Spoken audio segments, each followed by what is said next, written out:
26 et 27 décembre 1999, pendant les fêtes de Noël et à la veille d'un nouveau millénaire, deux tempêtes d'une violence inouïe frappaient coup sur coup la France. Le toit d'une maison qui s'est arraché avec la tornade et qui est allé se poser sur une voiture. Ravageant la moitié nord du pays, puis le lendemain la moitié sud, les monstres venus de l'Atlantique n'ont, de près ou de loin, épargné personne.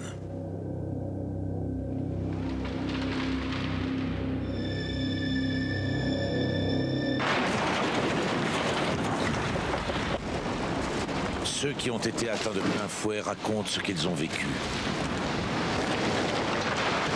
Ceux qui ont bien cru y rester disent leur effroi.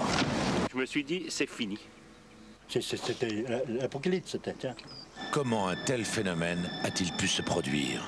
Météorologistes et journalistes ont-ils été pris de court? On a tous été dépassés. Cela peut-il recommencer? Voici, heure par heure, le récit de ce qui s'est passé.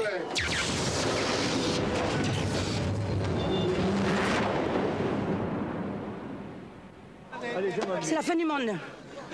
Voilà, le dis-moi. Ça l'avait prédit, je ne sais pas pourquoi, j'avais un pressentiment qu'à l'an 2000, il arriverait quelque chose. Je l'avais ce pressentiment, hein. Vous voyez? C'est la catastrophe.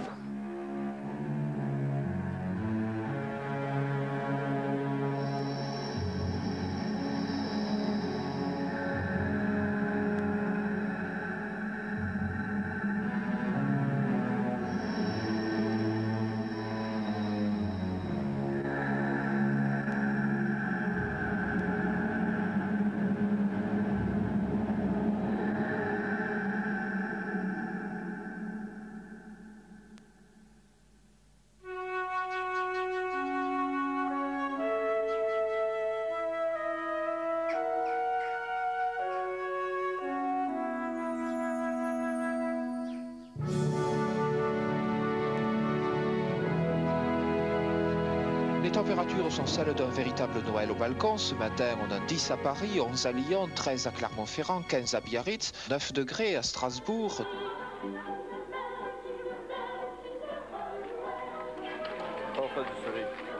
Ce jour-là, les familles préparaient Noël et un répit bien mérité.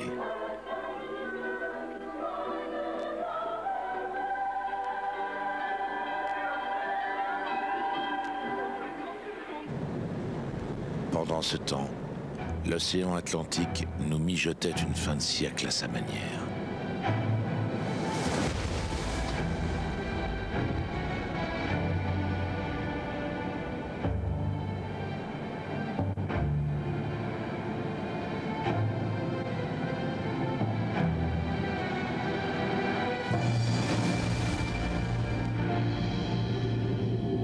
Tout a commencé sur le Venezuela par des pluies diluviennes transformées en vapeur d'eau, dont le troupeau de gros nuages est remonté vers l'Atlantique Nord, y troublant ainsi l'affrontement constant entre l'air chaud des tropiques et l'air froid du pôle.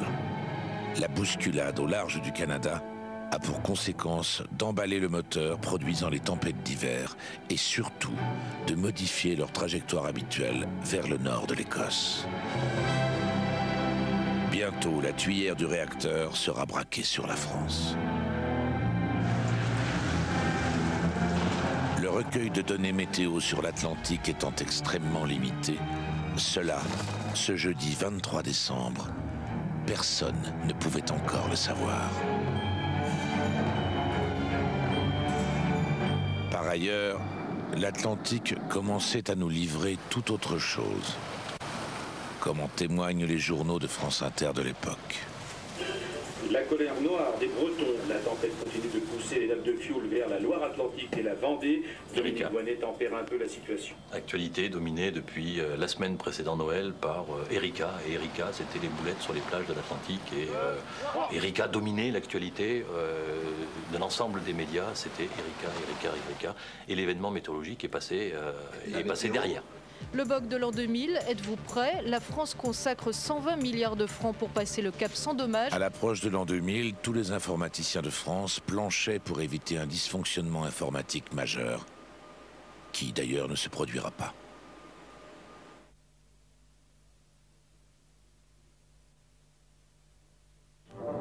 le dysfonctionnement est venu de la nature.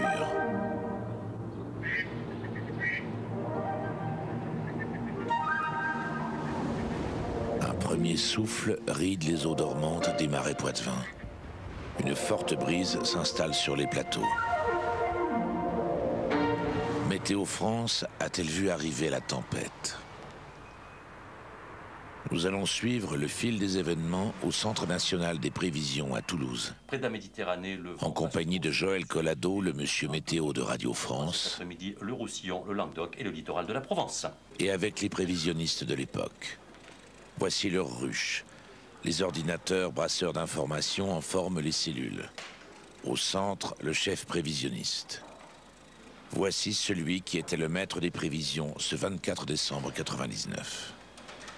Le front CO... Celui qui dit la pluie et le beau temps est aidé dans ses pronostics par un des plus puissants ordinateurs du monde. Pointe de Bretagne, la Normandie. Alimenté par des millions de données météo constamment renouvelées. L'appareil effectue 1200 milliards d'opérations par seconde, résout et actualise chaque seconde une équation qui, couchée sur le papier, ferait 25 mètres de long. Il propose des simulations des plus clémentes aux plus mauvaises. Ce jour-là, non sans flair, le chef prévisionniste avait retenu l'anticipation la plus pessimiste. Mais il était bien loin du compte. L'imbattable machine n'avait rien vu venir. Ce 24 décembre, le vent souffle déjà fort. La mer se met à bouillonner. Près des côtes, des remorqueurs se tiennent sur le qui-vive.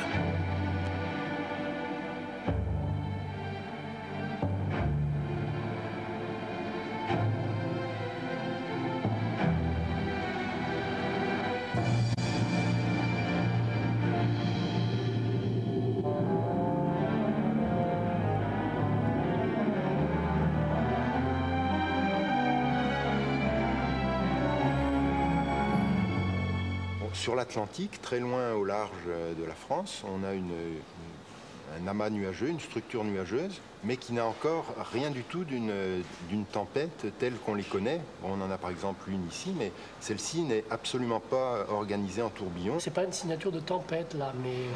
Donc, si on parle en termes d'alerte, ça veut dire plus tard et des régions plus au nord. Et une trajectoire assez classique en hiver, voilà, qui va concerner la Manche, les côtes, mais pas vraiment l'intérieur. Une météo à ne pas perdre sa capuche de Père Noël. La météo avec les pintades fermières du Gers. À 110 km/h en Bretagne, sur la côte normande.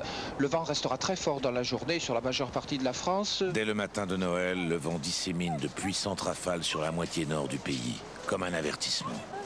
Il flaire la baie du Mont-Saint-Michel, où la nuit prochaine, il fera son entrée fracassante sur le territoire. Ah, il t'a gâté le Père Noël, hein? Il fait pas tellement chaud, hein? Oui, il y a du vent, oui. Tu sais ce qu'il a mangé pour le réveillon? Toute la carcasse du poulet. Mousse. Oh là là là. Mais attention qu'il s'envole pas, hein. Lâche pas la ficelle, hein. Dis donc, le temps est en train de se gâter là, hein. J'ai l'impression que... Ouais, ça devient noir dans le fond là-bas. Ouais. Je crois qu'on ferait bien de rentrer. Ouais. Allez, on y va. Allez. Pourquoi? Parce que... ça se gâte. Effectivement, le vent se renforce. À 11h, Météo France annonce des pointes à 130 km/h.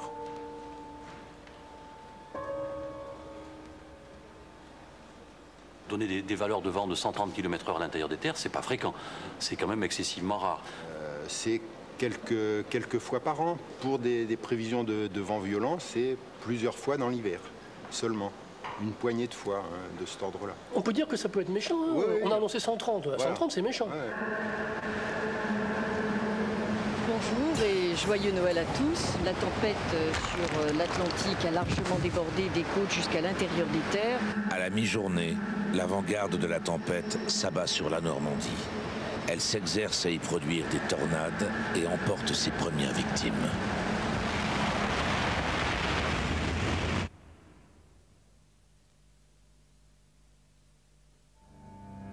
2 membres d'une même famille ont été tués et une petite fille grièvement blessée dans la Manche lorsque le toit de la ferme où ils étaient réunis a été emporté par une mini-tornade. La toiture donc, de l'habitation a été arrachée. Dans le port du Havre, un bateau qui a rompu ses amarres en a heurté un autre et une femme est portée disparue.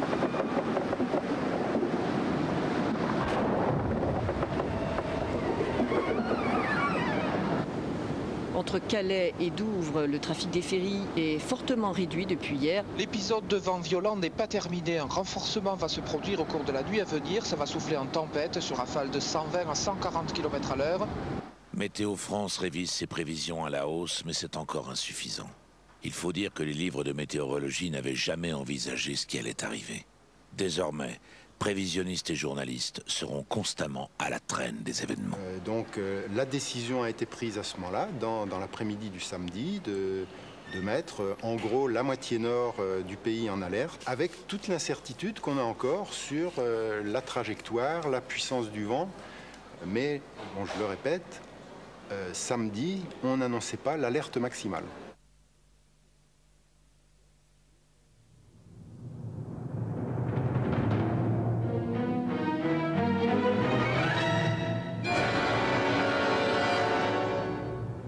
Là, ça commence. La tempête, elle est en train d'exploser, là, de bouillonner, de se développer à une vitesse faramineuse. Oui, on commence à voir apparaître une rotation des vents. On se rend compte qu'il commence à y avoir une dérive par rapport à nos prévisions de la veille, où ça va être plus intense que ce qui avait été annoncé. Les observations montrent qu'elle est en train de toucher la pointe de Bretagne. Voilà, elle arrive sur la Bretagne et c'est la baisse de pression qui signale qu'il y a un creusement absolument extraordinaire. C'était plus une baisse, c'était une chute, hein. C'était énorme.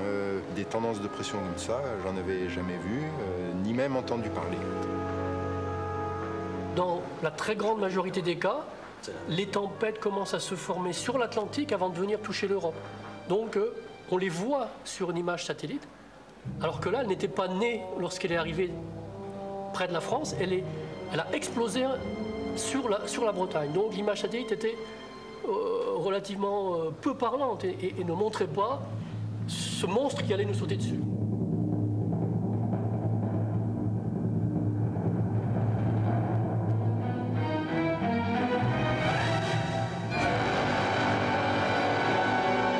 Le souffle du monstre effleure les côtes d'Armor. Là, on la voit. Vers 4 heures, à plus de 150 km/h, il s'engouffre dans la baie du Mont-Saint-Michel.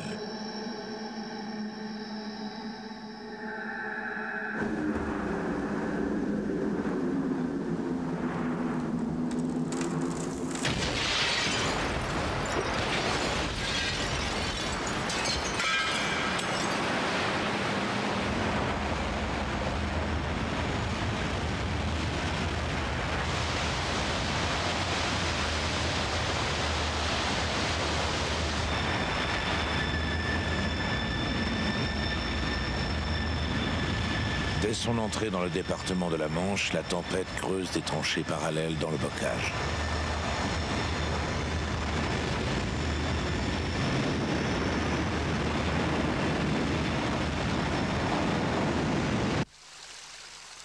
La famille Delaunay a été prise sous le rouleau compresseur. Nous, à 5 h du matin, on est debout. La maison tremblait, les fenêtres menaçaient d'ouvrir et on s'était arc-bouté pour les tenir. Et ça a duré comme ça pendant 10 minutes, un quart d'heure, sans arrêt, sans arrêt. C'est là que les neveux sont arrivés et nous ont appelés au secours. Ceux qui vivent dans l'autre maison. Ceux qui vivent dans l'autre maison. Et qui nous disaient, tout le monde est là, mais grand-mère a disparu, on ne sait pas où elle est, la cheminée est tombée.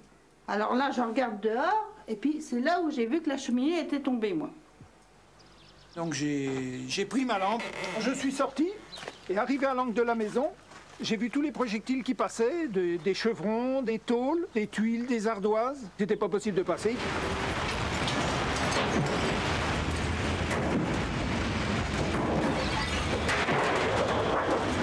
On reste là parce que ça passait devant moi. Ça tombait dans la cour. Vous voulez dire que vous auriez pu être décapité par une tôle? Une tôle pouvait décapiter la personne qui passait, oui. Bon, alors la rafale se calme. Et là, je décide de traverser. Ah ben là, à ce moment-là, avec la lumière, on s'aperçoit que la toiture est partie. Et puis arrivé à cette hauteur-là, j'ai découvert la moitié de la charpente dans la cour.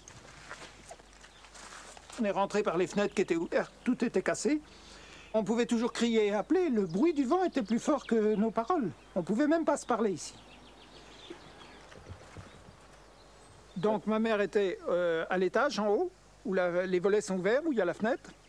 Donc la cheminée qu'on voit en haut, c'est sectionné à la base, par le vent est tombé sur la toiture, a traversé le grenier, est tombé sur son lit, a traversé sa chambre, a traversé le salon, et elle s'est retrouvée en bas, dans la cave. Et tous les meubles et les parquets sont tombés sur elle, après. Ah oui, ça marque même longtemps.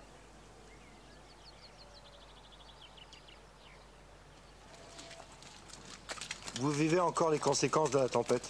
On les vit encore, oui. Ouais. Longtemps, on a eu peur et du noir et du bruit. Et au niveau de notre métabolisme, nous, et au niveau des animaux, il a fallu près de 3 ans pour arriver à réparer les dégâts de tout ce qui se passait derrière la tempête. Et c'est pas fini.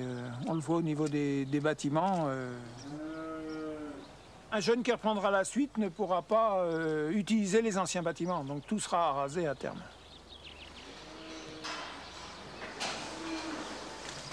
Alors les aides publiques d'État, il n'y a pratiquement rien eu. On n'a rien vu venir.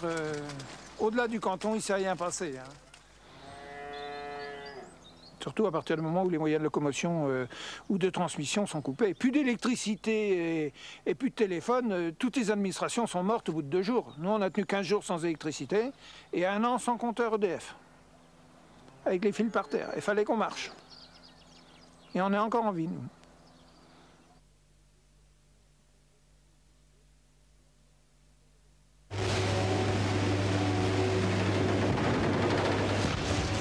L'une des lignes haute tension qui relie la centrale nucléaire de Flaminville à Rennes est coupée. Les agents des centres de distribution régionaux d'EDF commencent à vivre les heures les plus incroyables de leur existence. 1 minute après, 5h26, on perd la 2e ligne, on perd la liaison entre la Bretagne et la Normandie, entre la centrale de Flamanville au nord Cotentin et le nord de la Bretagne. À 5h30, la centrale nucléaire doit être arrêtée. C'est d'ailleurs à ce moment-là que la décision de lancer l'alerte maximale a été prise. Ce bulletin d'alerte maximale de Météo France, à la phraséologie peu explicite, a été transmis au COGIC, le Centre national de la sécurité civile, à Asnières. Le préposé l'a réexpédié à toutes les préfectures et organismes concernés. C'est la routine. Mais à 5h30 du matin, lendemain de réveillon, les autorités n'étaient pas là pour le réceptionner. L'avis d'alerte du Météo France est arrivé à 5h25, le 26 décembre au matin. Est-ce que c'était pas déjà un peu tard? Compte tenu de l'importance de l'événement, c'était pas trop tard, mais ça semblait effectivement un peu tardif. Mais ces observations faites à 3 heures, le temps que le prévisionniste analyse ces observations, les recoupe, prenne sa décision, prévienne la hiérarchie, rédige les bulletins, tout ça demande forcément un certain laps de temps. À cette heure-là, à Saint-Pierre-sur-Dive, une tornade avait déjà arraché le toit d'un immeuble d'habitation. Au matin, ce bourg du Calvados avait des aires de ville bombardées. Tous les médias s'y sont précipités, faisant des habitants chassés de leur logement, les victimes exemplaires d'une tempête bientôt qualifiée de tempête du siècle. Oh non, faut pas rester. J'en prends encore un peu. Et en plus, quand j'ai vu ma voiture, Votre voiture ma 21 là, en bas, la cheminée est tombée dessus.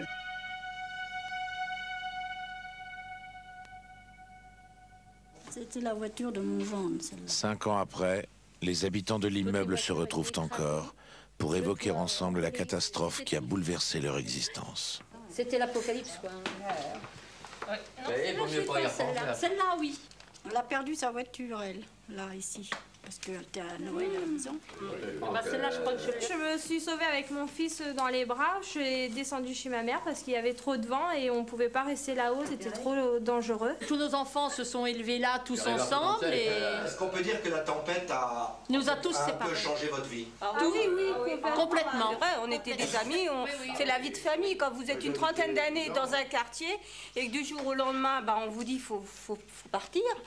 Parce qu'on va refaire les appartements, on va les réduire. Ben, vous savez, quand vous êtes là depuis l'âge de 9 ans et puis que vous en avez 45, ben, c'est sûr que c'est votre vie qui change. Hein. C'est certain. Hein. On a été là tellement longtemps ensemble. Moi, ma vie, elle est là. Elle est pas où est-ce que je suis. Personne ne voulait revenir dans les derniers étages. Quoi. Vous n'avez pas le choix. Oui, c'est vrai qu'elle nous a vraiment étranglés, cette tempête. Elle a tout pris sur son passage. Non seulement les biens, mais l'amitié aussi. Eh oui. Non loin de là, dans un autre décor.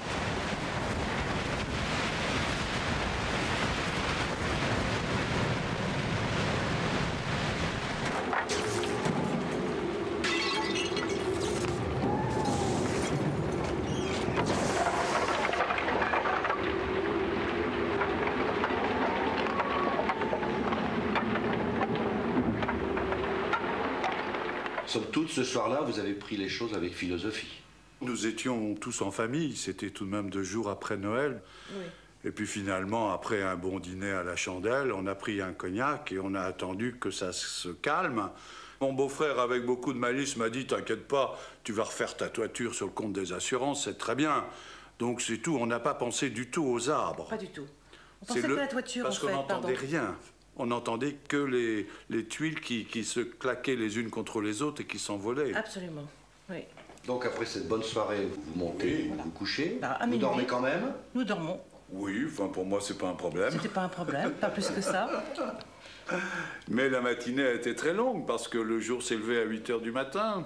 Et c'est là où on a vu les dégâts, la balustrade. Ce qui m'a chagriné le plus, c'est la balustrade.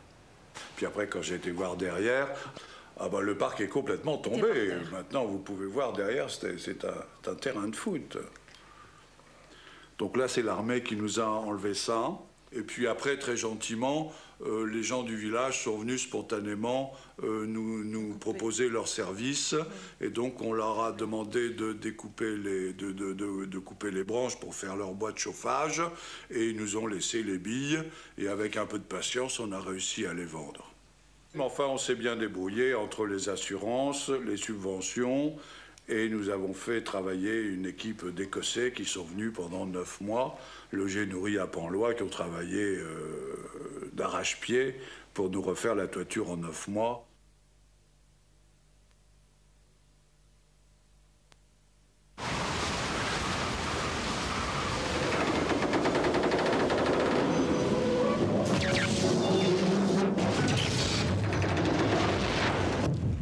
Vers 7 h, on perd l'alimentation TGV. Une demi-heure après, on perd les liaisons d'interconnexion avec la région parisienne. Et vers 8 h, on perd le poste de Chauny, la région de Chartres. La région de Chartres passe alors hors tension. Il n'y a plus de production nucléaire qui vient de la vallée de la Loire vers la région parisienne. Les PDA de Pontchâteau et Donge, HS. La LTLT, HS, hors service. Mono hors service. Et en renvoi. Les techniciens d'EDF s'escriment à isoler les tronçons défaillants, à réalimenter en priorité les grandes villes, en tout premier Paris. Des agents tirés du lit en pleine nuit sont dépêchés sur les lieux pour constater les dégâts, quand les arbres abattus sur les routes ne leur barraient pas l'accès.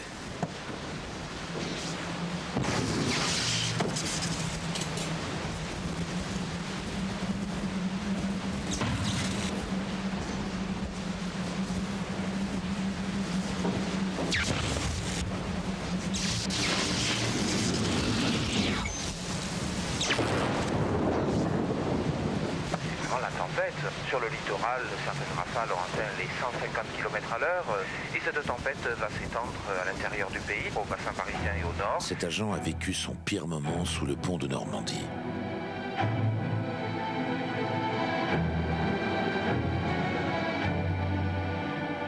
C'était les grandes marées. je me suis garé le long de la Seine. Les vagues frappaient le long des pontons de la digue et venaient se fracasser sur le camion. En même temps, il y avait le bruit du vent dans les haubans du pont de Normandie. Mon échelle, qui était pourtant bien amarrée sur le porte-échelle, s'est trouvée arrachée. Donc là, je me suis dit, j'arrête tout et je me mets à l'abri dans cette cabane. On a un local technique là, le temps que ça se passe, quoi, parce que ça devenait vraiment insupportable, quoi. Donc j'ai eu peur quand même.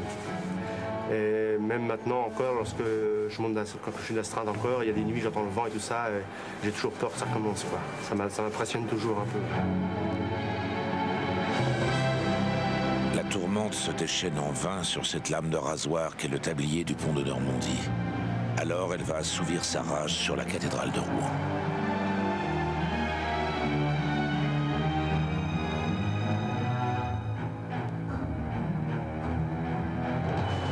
Le sacristain préparait la messe de 7 heures. Il n'y avait encore personne dans la cathédrale quand l'un des 4 clochetons de 25 mètres de haut et de 27 tonnes s'est mis à vaciller.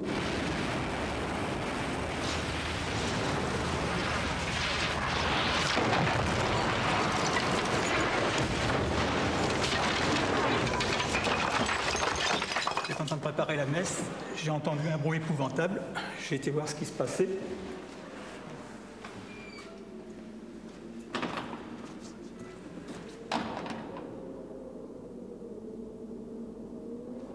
On n'y voyait plus rien du tout. J'ai attendu que la poussière retombe et là j'ai vu un gros tas de gravats dans le cœur. Et j'ai levé les yeux, c'est un gros trou dans la voûte. Ça m'a fait froid dans le dos. Les dégâts subis par la cathédrale de Rouen ouvraient la longue liste d'outrages bientôt subis par les églises et les monuments historiques de la Normandie à l'Alsace. À 8 h du matin, la dépression est sur Paris. Les vents les plus violents sont au sud-ouest de Paris. Et là, on voit une structure assez spectaculaire, un peu en bec d'aigle, là, avec près du centre de la dépression, cette zone sans nuages, qui peut rappeler un peu les cyclones, mais ça n'est pas un cyclone. Et continue sa trajectoire aussi rapide et continue à se développer jusqu'à un maximum de puissance sur la région parisienne.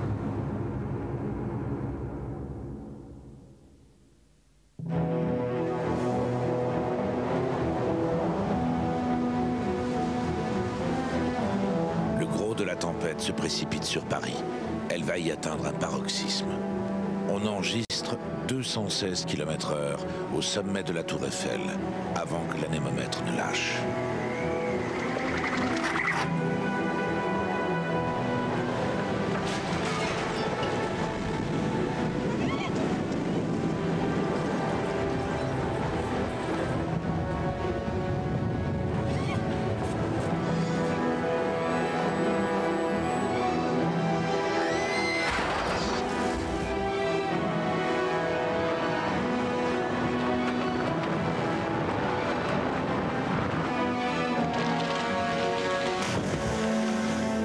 De la Défense favorise des courants d'air. Certains atteignent 200 km/h.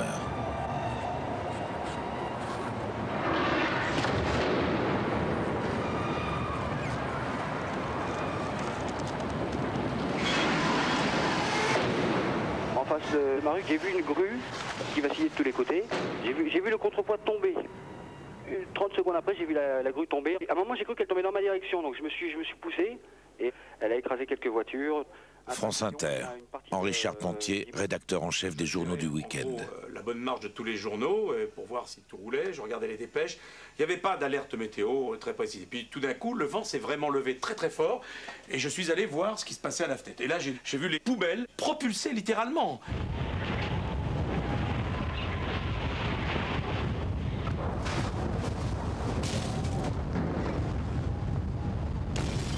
Les vitres sont tombées, quand les personnes s'arrêtaient pour se planquer, on s'est dit qu'est-ce qui se passe, est-ce que ça va s'arrêter? On a eu peur. Et à ce moment-là, moi, j'ai pris l'antenne pour avertir surtout, ne sortez pas, il y a une tempête sur Paris, je ne savais pas ce qui se passait, je n'avais pas d'informations, mais j'ai senti qu'il fallait aller à l'antenne et faire un flash spécial.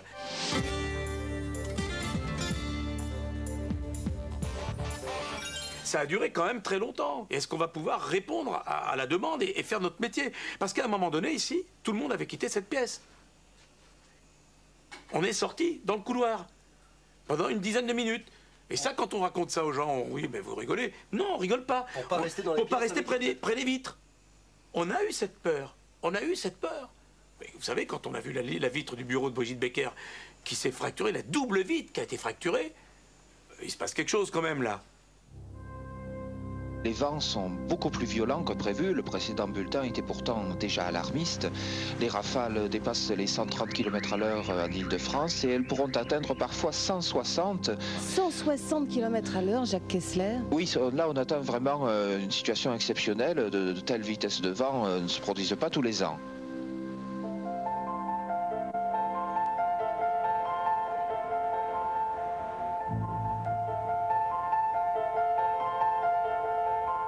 Notre appartement est complètement bousillé. Et heureusement, il n'y a aucune victime.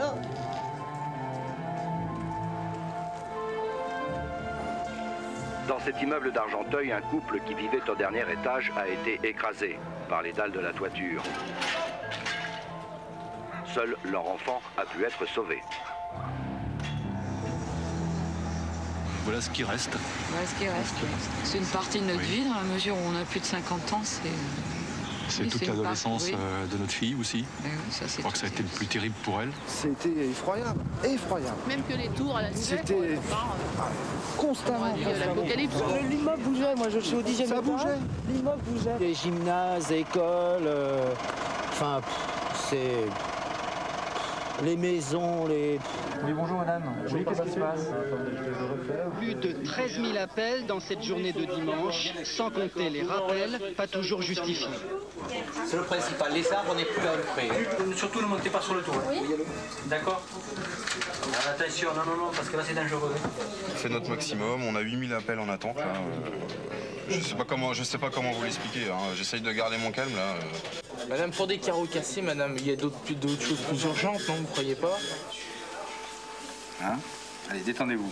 On va essayer de faire quelque chose, madame, je peux pas vous promettre. On entendait un bruit épouvantable, comme des coups de boutoir, comme les rouleaux de mer sur l'immeuble. La peur que l'immeuble s'écroule. À un moment donné, j'ai dit à ma femme, tu bouges le lit? Elle me dit non. Et j'ai cru vraiment que c'était un tremblement de terre. Et un tremblement de terre, pour vous, ça veut dire quelque chose? Eh ben, ça veut dire des souvenirs en Algérie, aussi bien ma femme que moi. Moi, particulièrement une nuit où toutes les 10 minutes, notre immeuble qui était de 6 étages a bougé aussi pendant... Toutes les 10 minutes, il y avait un petit tremblement de terre à Alger. Et moi, à Constantine. Et la peur et l'attente, elle est toujours là. Ce grondement sourd que vous ressentez jusqu'au fond des tripes, et puis le lit qui bouge. On s'est regardé, on a dit, est-ce que c'était un tremblement de terre? Il y a quelque chose qui va se passer. Quoi? On ne sait pas. Vous êtes cloué. Vous êtes, moi, j'étais pétrifié. Oui, c'est ça. Et je pense qu'on en tremblait même de peur quand même. Hein. Vraiment, on tremblait. Oui, et je n'ai pas voulu trop faire peur à ma femme. J'avais moi-même peur. Voilà, on s'est tenu un peu la main. J'étais pas courageux. Non. J'avais peur que tu aies plus peur, si tu te souviens. Mon rôle, c'était quand même de te protéger. Voilà. Mais contre un tremblement de terre, on ne peut pas protéger. C'est là le... Hein, c'est vrai. La tempête continue de pousser les nappes de fioul vers la Loire-Atlantique et la Vendée. Dominique Voynet tempère un peu la situation en se refusant à envisager une catastrophe écologique. Un coup d'État net et sans bavure en Côte d'Ivoire. C'est le journal de 8 heures. Et on n'ouvre pas avec la tempête. Ouais. Et ça fait pas plaisir de réécouter tout ça finalement. Il y a un décalage énorme entre l'information c'est-à-dire que et la réalité. Vous l'avez souligné, on était le lendemain de Noël et que dans les régions, il n'y avait pas beaucoup de monde non plus pour venir travailler. Et qu'on n'avait pas non plus de retour de nos radios régionales. Personne ne nous disait que c'était grave ailleurs. Et puis, il fallait pouvoir se déplacer. Et on ne pouvait pas, dans certains endroits, se déplacer. Souvenez-vous qu'il y a des journalistes qui n'ont pas pu venir travailler. C'est vrai. Nathalie Fontrelle est en ligne avec nous. Vous étiez en voiture et vous avez dû rebrousser chemin tellement ça soufflait chez vous. Ce matin, vers 7 h, les automobilistes, et j'étais parmi eux, qui ont voulu aller travailler, ont eu l'impression d'être pris au piège. Toutes les routes sont barrées par des arbres, cassées en deux, net. Les automobilistes ont tenté de passer par les champs, mais ce n'était pas une bonne idée parce que sur le plateau, le vent était encore plus violent, avec bourrasques qui déportaient, qui soulevaient les voitures. Impossible de tenir une trajectoire. Même les oiseaux avaient renoncé à voler, on les voyait, ils se déplaçaient en sautillant par terre. Comme dans un jeu de domino, les arbres se sont abattus les uns sur les autres. La moitié du bois de Boulogne a été détruite en moins de 2 heures. Au total, 140 000 arbres déracinés à Vincennes et à Boulogne. Le parc du château de Versailles subit la claque la plus fulgurante de toutes. Son jardinier en chef, Alain Baraton, résidait dans le parc aux premières loges. Vers 5-6 heures du matin, il y a un bruit de soufflerie incroyable, insistant. Ça va sur le domaine. Je descends donc dans mon bureau. Je vois bien au loin des lumières que je n'aperçois pas d'habitude. Et là, je constate avec un effroi épouvantable que des centaines d'arbres se sont abattus, continuent de tomber sous mes yeux.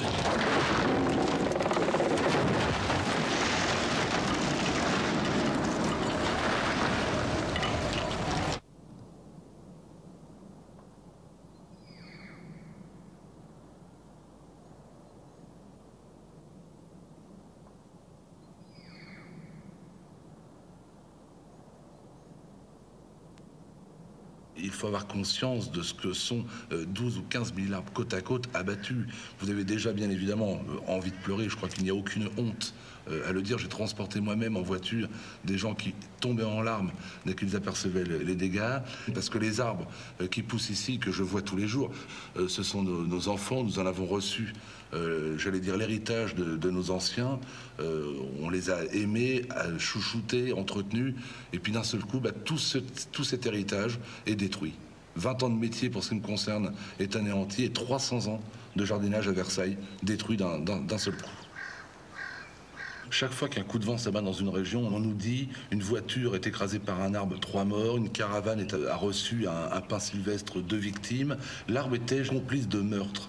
Et pour la première fois, l'arbre devient une victime. Certains arbres ont des noms, on parle du chêne ou du tulipier de Marie-Antoinette, du pin de l'empereur. Et d'ailleurs, quand on voit l'immense solidarité qu'il y a eu à Versailles pour la replantation du parc, eh bien c'est pour l'arbre que les gens se sont manifestés. Du monde entier, de l'Amérique au Japon, des donations spontanées ont afflué au chevet du parc ravagé. Des milliers d'anonymes, souvent de conditions modestes, ont envoyé des chèques pour participer à la replantation des arbres. Voici un exemple. Don de 1000 francs au parc. Le jour de la tempête, nous avons appris que nous allions être grands-parents. Nous dédions cet arbre au futur bébé. 20 kilomètres plus au sud, le château de Thoiry. Dans son malheur, le créateur de son parc zoologique, le marquis de la Panouse, a pris les choses avec philosophie. C'était couvert par le rugissement du vent, et puis il y avait les nuages qui roulaient dans le ciel, et les arbres griffaient les nuages comme pour s'accrocher à eux. C'était quelque chose de... C'était beau, c'était très beau.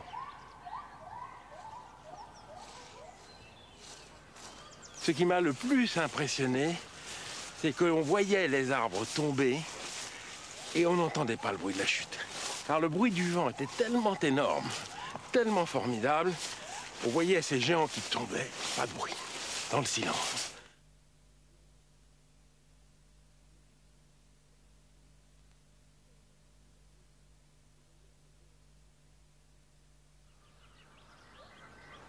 Mais c'était beau. Après la tempête, j'ai eu un coup de téléphone de quelqu'un qui m'a dit: je vous demande pardon de vous déranger dans de telles circonstances, mais avec ma femme et moi, on ne peut pas tenir. On veut savoir, il y a un chêne, on voudrait savoir s'il est toujours debout. Il m'a dit: c'est à droite, au bord de l'allée. J'ai dit: celui-là, il est toujours debout. Oh, c'est formidable. Oh, excusez-moi, monsieur, mais c'est l'arbre au pied duquel ma femme et moi, on s'est déclaré notre amour. Ben, c'est fantastique. Cet arbre est dans l'histoire de ces gens. Il est dans la mienne, il est dans celle de milliers de visiteurs. Et ils sont très importants. Ils nous accompagnent du berceau au cercueil. Finalement, vous n'êtes pas trop mécontent que la nature ait fait le ménage dans votre parc? On va le demander à mon épouse, parce que c'est ce qu'elle m'a dit le jour même de la tempête.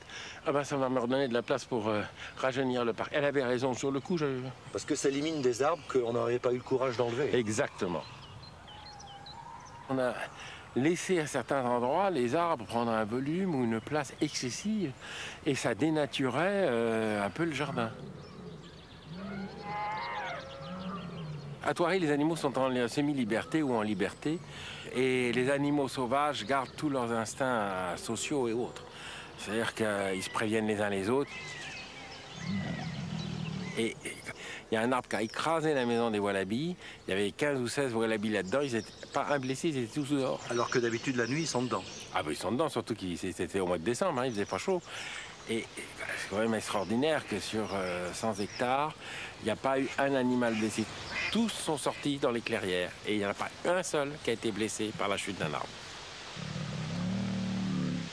Comment les ours ont vécu la tempête? Très bien. Ils étaient dans leur terrier, ils ont attendu que ça passe. Mais le problème, c'est qu'il y avait 150 châtaigniers qui étaient tombés sur le mur. Donc il y avait 150 endroits de fuite possibles, parce qu'au haut du mur, il y a un fil électrique, il n'y avait plus de courant, plus de fil électrique. J'ai dit que si l'électricité ne revenait pas très vite, je ne pouvais pas garantir que les ours ne puissent pas s'échapper. Alors, la télévision est venue faire un reportage. On est quand même un peu ennuyé ce soir parce que nous n'avons pas pu dégager les arbres qui étaient tombés sur le mur des ours. Donc, nos 35 ours baribales sont pour le moment dans le parc parce qu'ils veulent bien y rester et qu'ils s'y sentent bien. Tout le monde a compris que j'avais 35 ours dehors. Je me suis servi du journal télévisé pour faire réagir les autorités, de passer peut-être d'une 3e niveau de priorité en numéro 1 de priorité pour le rétablissement du courant. Oui, je dois l'avouer, j'ai fait ça. Dans la banlieue parisienne se tenait un festival du cirque. Tous les chapiteaux ont été déchirés. La famille Moreno n'est pas prête d'oublier. Les bêtes commençaient à être nerveuses. Avant la tempête, il y a eu cette espèce de bruit qui venait de loin. Espèce de son, comme si une grosse vague allait arriver. Mais nous, les bêtes le sentent avant nous, tout ça. Parce qu'ils ont une écoute beaucoup plus loin, comme les éléphants, comme ils entendent beaucoup plus loin que nous, je veux dire. Et à un moment donné, on a eu très peur, et quand on s'est aperçu qu'il y a des morceaux de tôle qui passaient partout, il y avait des fils électriques qui tombaient dans la nuit, et on a eu l'impression qu'arrivait un moment que c'était la fin du monde. Parce qu'on ne s'imaginait pas les fils électriques qui tombaient, on les voyait tomber de loin, et on a l'impression que c'était du feu qui sortait de la terre. Et le chapiteau s'est mis à gonfler, à gonfler, à gonfler. Et d'un seul coup, il s'est carrément aplati, et là, wow, tout est parti. Alors, et c'est après, ah oui, vraiment, là, on boit en charpie. Hein. On est tous rentrés dans les caravanes. À un moment donné, il n'y avait plus rien à faire. Il fallait ne serait-ce que sauver les animaux, bien sûr, et nos vies, quoi. On était dans les caravanes, on ne pouvait que regarder, on ne pouvait plus rien faire. Ouais, là je l'ai vu, là. Sous nos yeux, là, devant, à travers mes vitres, à travers ma baie, j'ai vu exploser.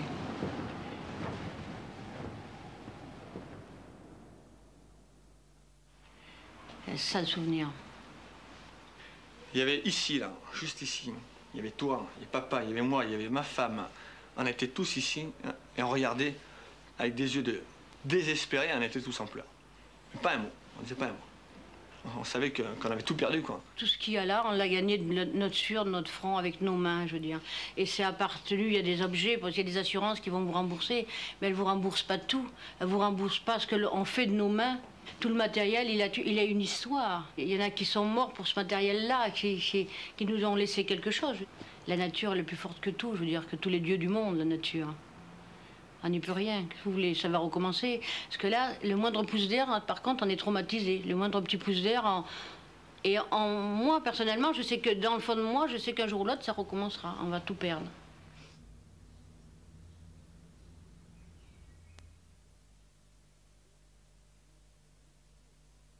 Vous écoutez France Inter, il est 9h.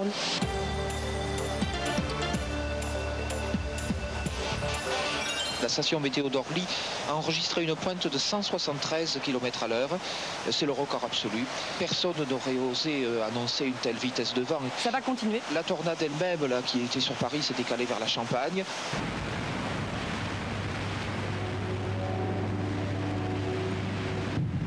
Autour de Paris, les 1000 pattes des grandes lignes électriques ne sont plus que 900. 80% des postes de distribution sont hors service.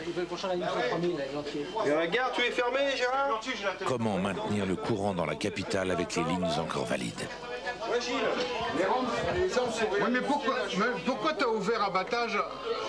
T'as ouvert à Rodin alors que t'as pas fermé abattage? Casse-tête de la reconnexion. Bon, est-ce que tu peux me dire sur le départ Rebais ce que tu as encore? Leur métier sauve la situation. Jean-Joël. Est-ce que tu me confirmes l'ouverture côté 100 0106? Mésange, tu peux effectuer ta fermeture. Écoute, je vais te faire le point là. Alors mon trou il est fermé, il est bon, d'accord. Écoute ça moi. Donc je t'appelle sur ta radio à chaque fois que j'ai besoin d'une manœuvre en fait. Hein. Denisi, et c'est mauvais. Et je pense que René va aller te rejoindre pour essayer de faire repartir le PA. Eh bien écoute, c'est toujours bon. À tout à l'heure.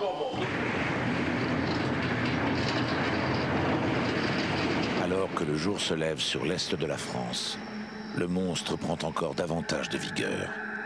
Il devient cyclope et cyclone. Rien ne résiste à la fureur des vents qui tourbillonnent autour de son œil.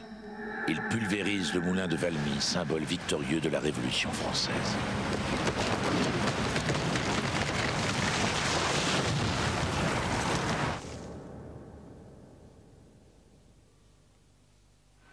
Puis il déferle comme 1000 TGV dans les rues des villes de la Lorraine.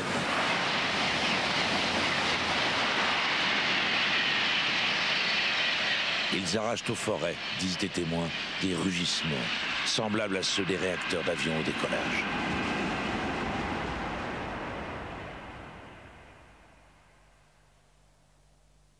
En Alsace, ces chasseurs étaient partis à l'aube sans tenir compte des avis d'alerte météo. Un spectacle insolite dans une prairie aurait dû leur mettre la puce à l'oreille. Cerfs et chevreuils, sangliers et renards étaient sortis du bois pour se mettre à découvert. Mais ces passionnés de chasse n'allaient pas renoncer à une belle battue parce qu'il y avait du vent. Bien mal leur en a pris. Roger Jörger, un invité, guère familier des lieux, a été posté en forêt à distance de ses voisins avant que le gros de la tourmente ne surgisse.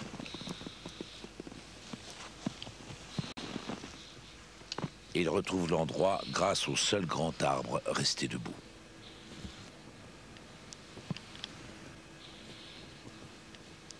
C'était là. Le vent a commencé à souffler de plus en plus fort. Et puis un arbre, après deuxième arbre, est tombé. C'est à ce moment-là que j'ai décidé de me mettre à côté d'un hêtre, dont les racines tiennent mieux dans le sol.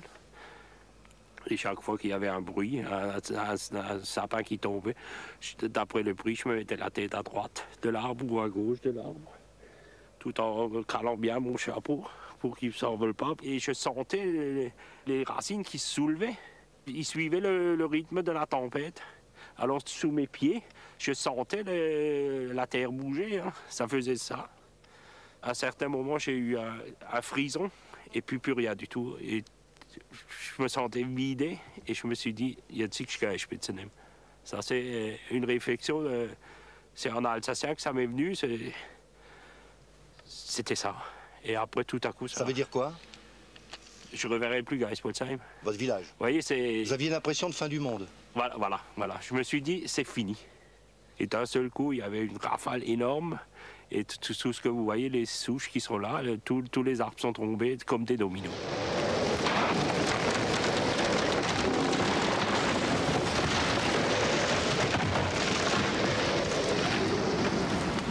C'était une rafale énorme, et puis d'un seul coup, pratiquement tous les arbres sont tombés. Tout ce qui était gros arbres s'est tombé d'un seul coup, là, sur cette parcelle. Et quand un sapin à côté de moi s'est cassé, en vrille, parce qu'il fallait voir aussi, il faut voir, c'est des tourbillons. Il y avait des tourbillons. Les sapins, les cimes des sapins, ils tournaient en rond, ils montaient en l'air, ils redescendaient et ça retombait. Hein.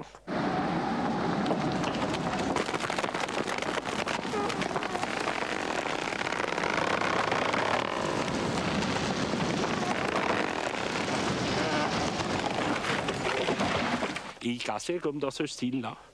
Et c'est après que je me suis accroché à un tronc comme ça, en me disant que celui-là, il ne pourrait plus tomber. Ça a duré quand même 2 heures. Hein. Ah, si vous êtes tout seul, c'est énorme. Alors on a appelé, on a corné, on a klaxonné. Rien. Rien. Aucune nouvelle, quoi. Aucune nouvelle. Bon, après, nous, on a dit, ça y est, il est sûrement mort, hein, quand on a vu tout comme c'était là. Hein. Un enchevêtrement... incroyable. C'est incroyable, quoi. Après, j'ai décidé de rejoindre mes copains, et ça, c'était encore un autre calvaire. Parce qu'il fallait traverser les souches, les arbres passer au-dessus. Et je suis tombé dans un trou de souche. Et c'était très, très dur, avec mes bottes, mon fusil, ma canne. J'ai mis 2 heures pour retrouver quelqu'un. Heureusement qu'il n'y a pas eu de mort. Hein. Ah oui.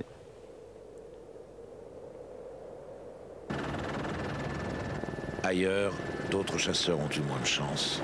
Les 2 autres victimes, donc au total 4, je vous le rappelle, sont des chasseurs vosgiens écrasés là encore par des arbres. Alors la préfecture de région parle d'une centaine de victimes au total, un chiffre qui devrait sans doute s'alourdir dans les heures qui viennent, dont une dizaine très grièvement. Au cours des 10 000 interventions sur la région, les pompiers ont également payé un lourd tribut à ce que l'on appelle déjà ici la tempête du siècle. C'est la première fois que ça nous arrive autant.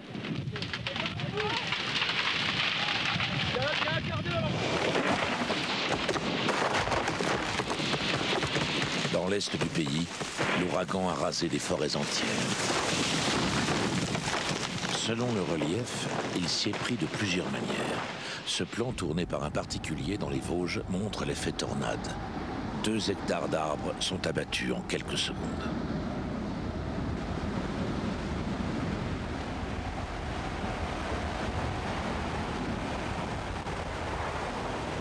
Cet autre plan montre l'effet tranché. Une rafale s'engouffre entre 2 collines et couche tout un pan de conifères. En voici le résultat aujourd'hui. Une zone d'arbres abattus, des plaies au bord net, se répétant d'une colline à l'autre.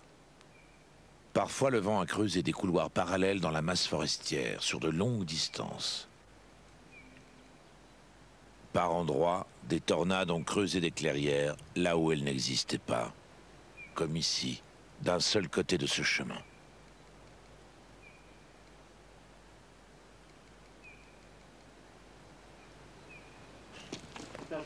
Dans les Vosges, précisément, côté ouest, donc côté tremplin pour le vent, 3 frères chasseurs ont eu droit à toutes les formules. Aujourd'hui, ils ne comprennent toujours pas comment ils s'en sont sortis vivants. Il y a des arbres tombés déjà là-bas au bout. Ouais. C'était comment? Oh. Alors là... disons que le vent, c'était pas rafale. C'était pas continuellement, c'était des rafales. Et à chaque fois qu'il y avait des rafales, les arbres tombaient. Là, vous le voyez, 2 secondes après, il était par terre. C'est un gros vomissement, quoi, un truc comme ça. Bon, Ah ben... Bon, tantôt, ça se couchait comme un futil de paille.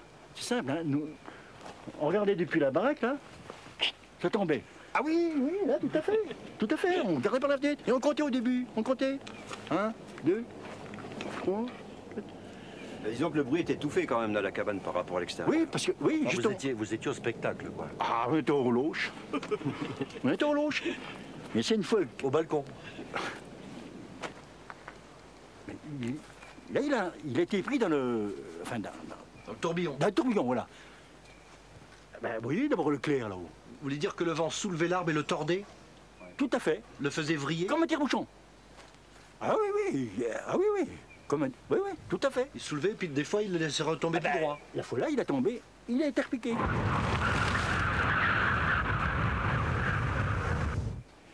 Alors lui, c'est couché.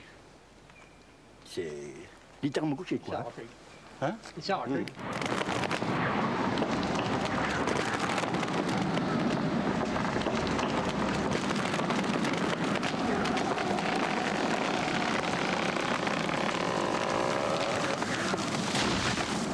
Moi j'arrivais, je regardais l'arbre qui bougeait comme ça.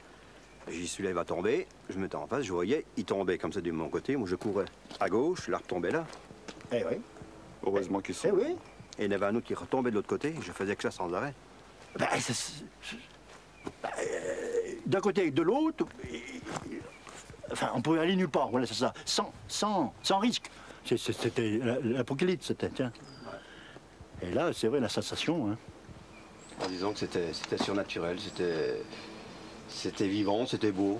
Enfin, d'un autre côté, la nature nous a épargnés, c'est bien. C'est un grand merci pour la nature. Des trucs comme ça, déracinés, mais déracinés, pas tant couchés, hein, déracinés. Soulevés. Oui, carrément soulevés. Oui. Ah oui, bah, vous verrez. Eh ben là, vous dites que on n'y a pas grand-chose, hein. On n'est rien, quoi. On est petits, on est des nains. Une seconde à Londres, bah ça va, quoi. On aurait pu aller autre monde, quoi, hein. C'est tellement que... Et puis en plus, les gens sont mis dans les tuyaux.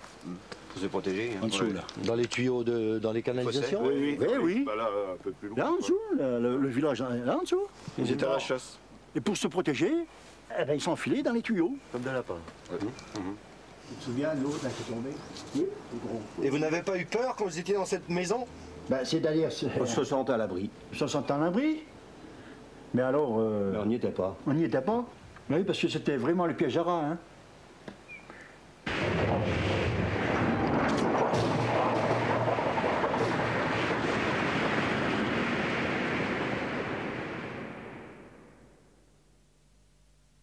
Prudence, bien évidemment, restez au chaud, restez chez vous.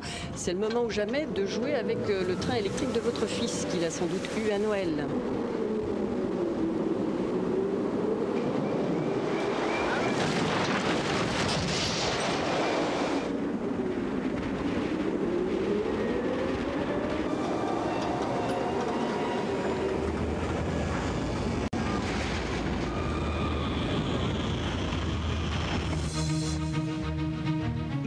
J'aimerais bien qu'on m'explique. Enfin, on est censé avoir des satellites. On nous dit, ouais, la météo, on peut la prévoir de plus en plus précisément, à plein de jours et tout.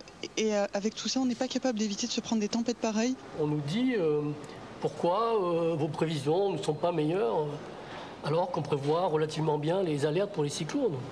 Le cyclone, il a ceci de particulier, c'est que c'est un monstre qui se forme lentement et qui avance très très lentement.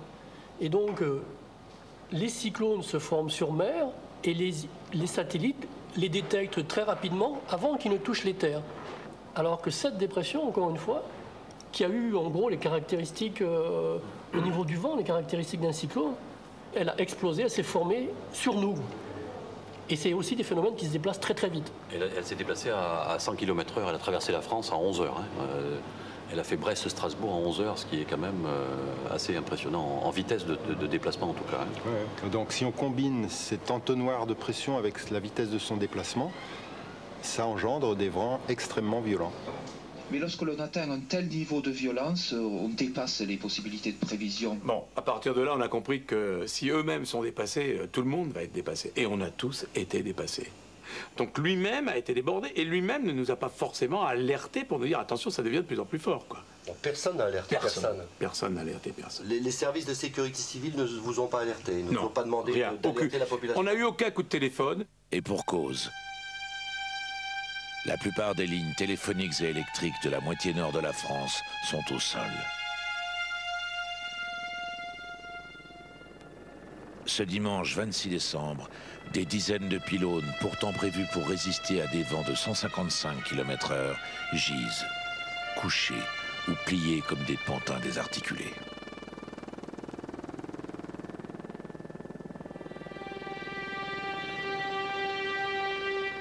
Des millions de foyers n'ont plus d'électricité.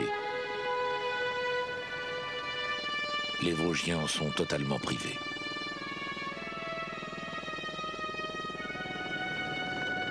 En revanche, au Centre national d'exploitation électrique à Saint-Denis, la tension est au survoltage, mais cela ne se voit pas. Il s'agit ici d'éviter le blackout total, avec sang-froid, méthodiquement, en faisant fonctionner ces méninges et celles des ordinateurs. Le courant ne passe plus entre la Champagne et l'Alsace dévastée. Alors les dispatcheurs déroutent l'électricité par les seules lignes encore valides.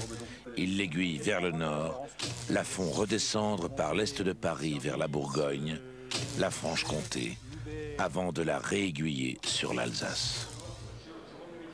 Sous tension. Merci. Tu vas faire 2 cycles fermés-ouverts sur le SA1 du départ Montrichard. Donc actuellement, là, j'ai simulé le déclenchement de 2 lignes. Et on remettra la ligne sous tension après, quoi. Il faut d'abord ouvrir le disjoncteur de couplage, ouvrir un lex, et ensuite tu reprends la poche avec les 2 lignes venant de Pontchâteau. Nous ouvrons à l'avoine 15. On pousse plus par le 90 kV. Là, ça passe. Et on est passé très près d'un effondrement total. Ça, on l'a frôlé à ce moment-là. On l'a frôlé, absolument. La population, elle, est totalement effondrée. Alors que la tempête va s'épuiser en Europe centrale, après avoir poussé des pointes à 200 km/h sur la forêt noire en Allemagne, en ce dimanche 26 décembre après-midi, dans la moitié nord du pays, on compte les dégâts, on nettoie, on se raconte ses frayeurs. Le soir, on est devant son petit écran. Les journaux télévisés annoncent une 50aine de morts, rendent compte de drames multiples notamment ceux vécus par les agriculteurs. Quand mon mari est sorti dehors, il a vu déjà le premier hangar qui était envolé, mais il n'avait pas vu toute la catastrophe ici. Sur cet hangar-là, on avait 18 bombes.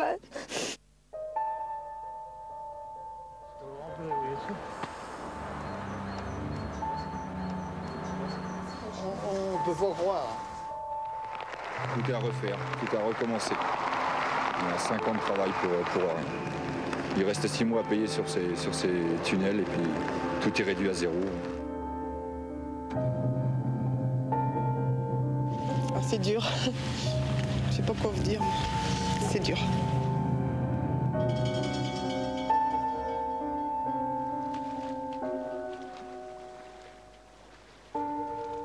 Des pluies diluviennes ont précédé ou suivi la trajectoire de la tourmente.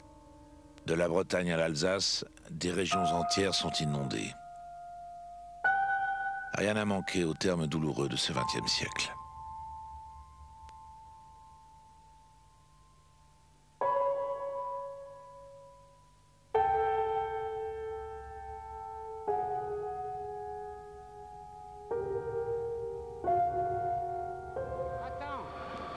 Et contrairement à ce qui est affiché, aucun train ne circulera jusqu'à nouvel avis.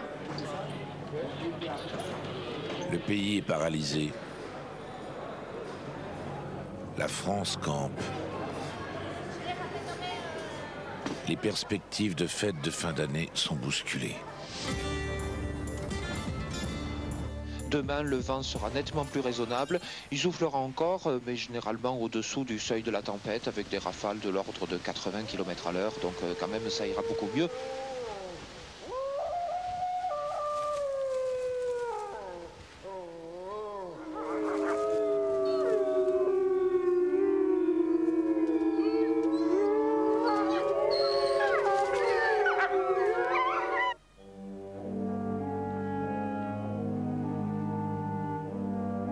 À Météo France, le chef prévisionniste, épuisé par les journées les plus frustrantes de son existence, a laissé les commandes à sa collègue. Aussitôt installée, elle découvre une carte météo qui l'intrigue. Le dimanche au soir, la première tempête s'évacue sur l'Europe centrale. Mais ce qui est inquiétant, c'est cette masse nuageuse qui se développe sur l'Atlantique France. Ouais. Les prévisions du modèle numérique laissent penser à une forte probabilité d'une deuxième tempête.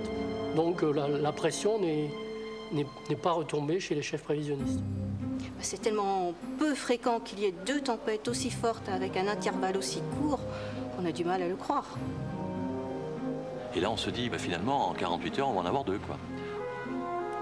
Et ce qu'on voit à 4 heures, là, c'est encore plus caractéristique avec l'arrivée de cette zone bien plus sombre au cœur de la masse nuageuse blanche. C'est la caractéristique d'une tempête en formation. Ça s'approche de la France. Et c'est ce qui a justifié l'émission du bulletin d'alarme à peu près en fin de nuit du dimanche au lundi.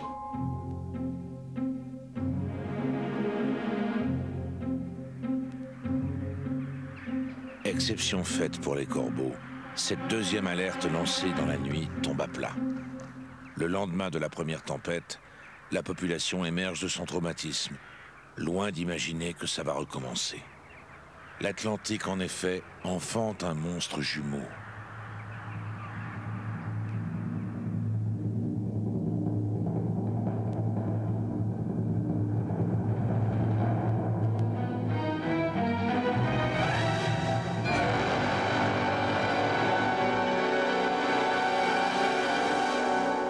Suivante, le monstre a toujours la même configuration, se rapproche de plus en plus de la France et on voit toujours cet enroulement caractéristique.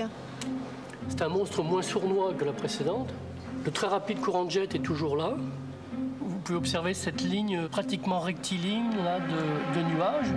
Qu'est-ce que le courant de jet? C'est un torrent de vent extrêmement puissant, de l'ordre de 200 à 400 km/h, qui fait des méandres à 10 000 mètres d'altitude entre les masses d'air chaud et froid qui s'affrontent au-dessus de l'océan. C'est ce fameux courant qu'empruntent les longs courriers pour gagner de la vitesse. Au-dessus de l'Atlantique, le courant de jet s'écoule de l'Amérique vers l'Europe et normalement finit sa course en mer du Nord. Or, à la Noël 99, il lui a pris fantaisie de viser les côtes françaises. Mais ce n'est pas tout. Vu en coupe, le courant de jet ondule comme une montagne russe. Or, à la Noël 99, il creuse son toboggan au point de créer des jonctions en entonnoir avec l'immense tourbillon nuageux qui circule au ras de l'océan. Quand ces jonctions se produisent, par un effet d'engrenage, le courant de jet accélère l'effet de tournoiement de la dépression du dessous. Et en même temps, il l'aspire encore plus vite vers l'Europe.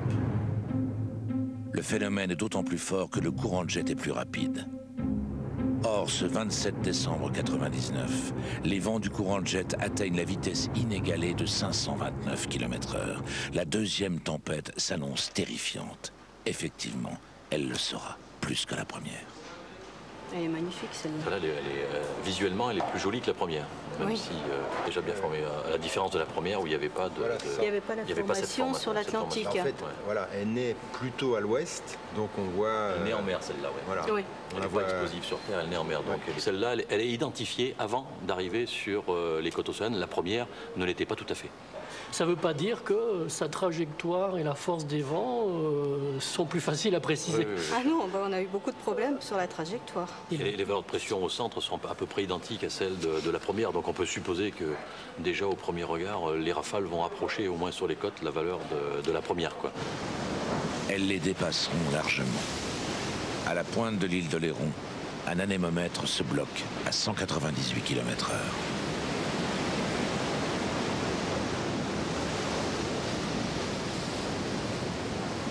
L'œil du monstre autour duquel le vent enroule ses spirales les plus violentes lorgne le phare de Cordouan, situé au large, à l'entrée de l'estuaire de la Gironde.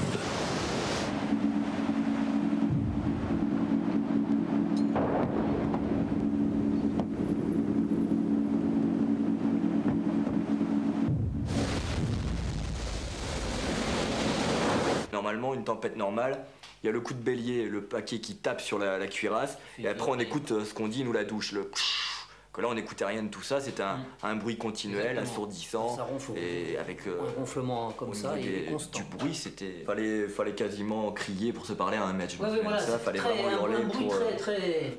Et puis l'eau, au lieu de couler verticalement comme d'habitude quand il y a un paquet de mer qui passe au-dessus, les lignes de force, les traits d'eau, ils étaient horizontaux sur les fenêtres. Le vent prenait dans la cour circulaire. Et puis... Il vient des plateaux d'échafaudage là, qui flottaient. C'est comme une brindille sur une flaque d'eau. C'est des morceaux de bois qui font 3 mètres de long. Qui flottaient, qui tournoyaient là, juste devant la cour. Et bon, fallait les couper, qu'au fur et à mesure qu'elle rentrait, soit par les fenêtres, soit par le plafond, la cheminée.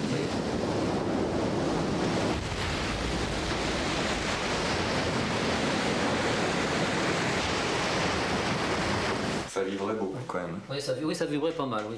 Après les paquets, on renversait les pierres qui tenaient... C'était une partie de la corniche, 3 mètres 50 de corniche qui était tombée, et les pierres se sont éclatées et tombées en bas, donc... Et là, il y a tellement de bruit que ça, on ne l'a pas entendu. On était loin d'imaginer les conséquences, quoi, et tout ce que ça va entraîner à terre, hein, en fait. Le vent fait enfler la mer. Il la pousse à l'assaut des terres. À La Rochelle, le port des Minimes est submergé.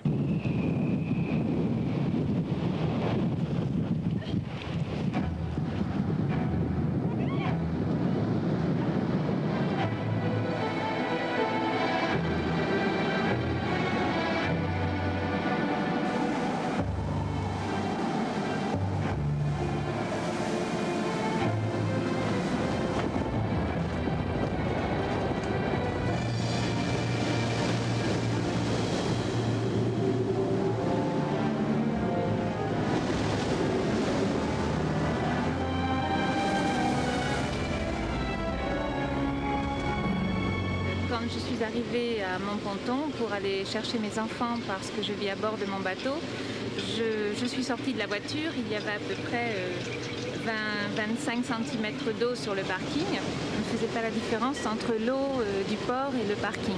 J'ai réussi à me cramponner jusqu'à la passerelle, mais quand je suis arrivée à la passerelle, je ne pouvais pas descendre. La passerelle bougeait de telle façon qu'elle montait, qu'elle descendait, elle allait à droite et à gauche. Et si j'étais allée un peu plus loin qu'un mètre de la passerelle, je serais tombée dans le port.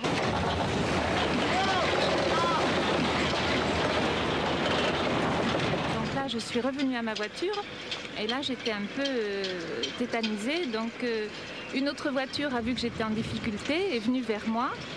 Et à ce moment-là, je leur ai dit, il faut absolument que j'aille sur le bateau, mes enfants sont à bord, il faut que j'aille chercher mes enfants. Et le monsieur m'a dit, il n'en est pas question, vous remontez dans votre voiture et vous me suivez jusqu'à la capitainerie.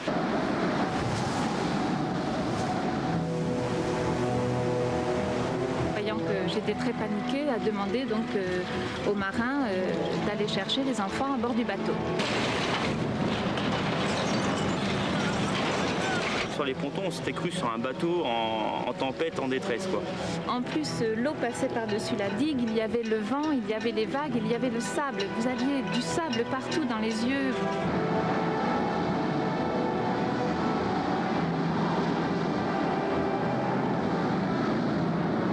On a passé les gilets de sauvetage aux plaisanciers, les gilets de sauvetage qu'ils avaient dans leur bateau. On s'est tous attachés et là par contre on est remonté vraiment à quatre pattes sur les pontons. En se tenant les jambes les uns les autres pour remonter pour filer dans une voiture et finir à la capitainerie parce qu'on ne peut pas tenir debout à 180 km/h. Mes deux enfants étaient à bord du bateau et je ne savais pas que mon mari avait pu les récupérer et les sortir du bateau. Dans le malheur, tout s'est bien passé parce qu'il n'y a eu aucun blessé. J'ai eu très peur de perdre mon bateau parce que en fait mon bateau c'est notre maison et je me disais mais il va plus rien rester quoi. J'avais l'impression que tout allait être englouti. Nuit de cauchemar en Charente-Maritime qui s'est conclue par un bilan tragique, 6 morts, 60 blessés et au moins 3 disparus.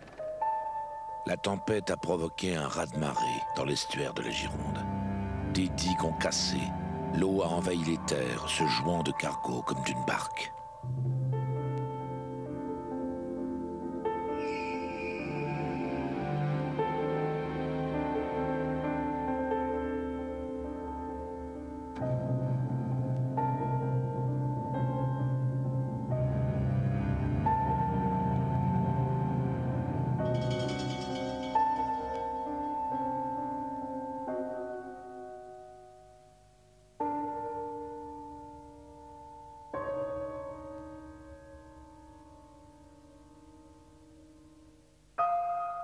Il n'y a plus de téléphone, le fil est coupé.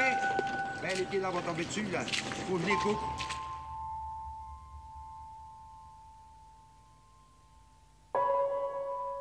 La nuit a été sauvage pour les agriculteurs vivant derrière les digues rompues. Le temps de sortir et tout, on en avait déjà jusqu'au ventre. Et moi, ben, la seule chose vraiment que j'ai pensé, c'est mes gamines, quoi. J'ai mes gamines qui étaient sur une table et elles avaient l'eau au niveau de la table. Donc je les ai sauvées, je les ai mis en hauteur. Voilà. C'est la seule chose qu'on peut sauver, quoi. C'est sa pauvre. Son mari, Stéphane Raymond, a perdu son exploitation en 2 vagues, 3 coups de vent. J'avais 160 laitières avec des bâtiments fonctionnels qui étaient prêts à marcher plein pot pour un jeune qui démarrait, quoi. Avec plein d'investissements, tout à la banque, quoi. En fait, j'avais rien, tout est à la banque et puis tout est parti. Les noyés, il y en avait autour des bâtiments, autour des maisons, dans les champs, il y en avait un peu partout. Et ça m'en manque encore 4 ou 5 qui sont sûrement noyés sous les débris dans les champs, quoi. On en a retrouvé une à 6 km. On a été chercher 4 jours après parce qu'il y avait 1,50 m d'eau, on ne pouvait pas y aller. Ça vous donne pas envie de changer de travail, ça? J'ai encore ma maison, heureusement, qui est là. Puis quand on est né dans un pays comme ça, déjà pour faire les vaches, quand on est jeune, il faut aimer ça, alors bon. Je continue, je crois. Je sais pas. Je sais pas si ça sera là ou ailleurs, mais je vais continuer l'élevage, quoi. On va voir.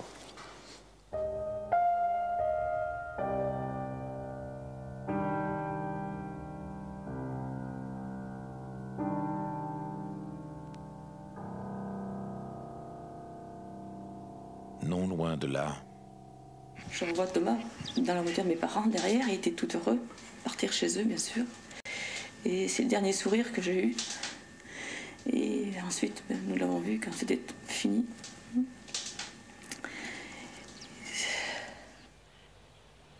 Ce 27 décembre au soir, son garçon était allé partager la passion d'un voisin de ses grands-parents pour les canards sauvages. Ils ont été emprisonnés par la montée subite des eaux. Il a eu de l'eau jusqu'au cou, et puis sa petite épaule. Il avait qu'un petit coin d'épaule gauche, et puis sa petite tête qui passe au-dessus là. J'ai essayé de le dire, Noël était juste passé, il faut que vous vous jutez. On a chanté le petit Papa Noël, des petits trucs pour nous essayer d'y meubler l'existence. Et puis dans la nuit, à 2 heures, il m'a demandé s'il reverrait ses parents. Mais je lui ai dit, oui mon petit, tu les reverras. Puis malheureusement, 3 heures, il m'a dit qu'il ne voyait plus. Quand il m'a dit qu'il ne voyait plus, je me rendais bien compte que Bonhans et Force l'abandonnaient. Je lui ai dit, c'est parce qu'il fait noir, mais je me rendais bien compte qu'il y avait quelque chose qui n'allait pas très bien. Et puis à partir de 3 heures, jusqu'à 10 heures le lendemain matin, je suis resté tout seul avec le petit dans les bras. Pauvre petit bonhomme.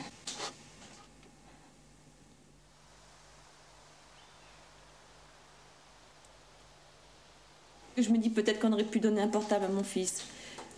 Parce qu'ils nous ont quand même signalé qu'il y avait une tempête, Tempête, on n'a jamais connu ça. On a dit, bon, tempête, on n'aurait pas dû l'envoyer. Souffrir de froid. Moi, je vais vous dire une chose. L'autre nuit, j'ai eu froid dans mon lit, j'ai pensé à mon fils. Dès que j'ai froid, je pense à mon fils.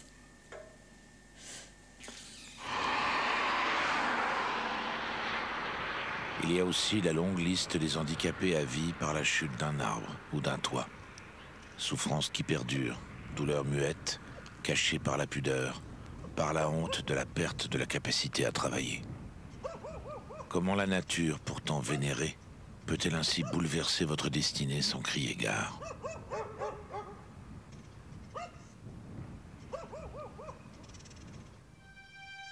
La nature, que l'homme malmène à force de vouloir la domestiquer, a réaffirmé ses droits, a-t-on pu entendre. Le droit de raser la forêt landaise dans le Haut-Médoc, incompréhensible pour des propriétaires dont les arbres étaient toute la fortune et toute la vie. Parfois sur des centaines d'hectares, quasiment pas un seul pin n'est resté droit debout.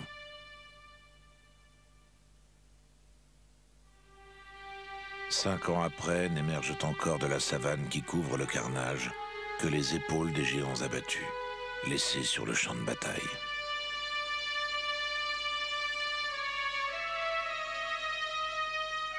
Il y avait tant de bois au sol qu'ils ne trouvaient plus preneur.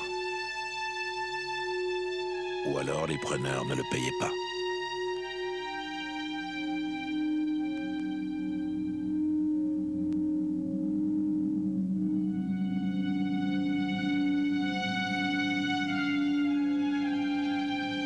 En photo recomposée à l'infrarouge, la deuxième tempête apparaît comme une main qui étrangle la Bretagne. Les vents les plus violents courent le long du bord inférieur de ce bras qui pénètre l'air en se détendant. Au sud de la Vendée, les marais poitevins sont visés.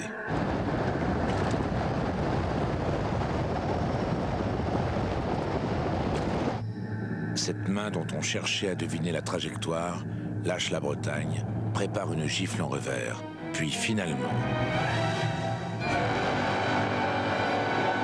se referme en un point qui va cogner le Poitou-Charentes et le Limousin.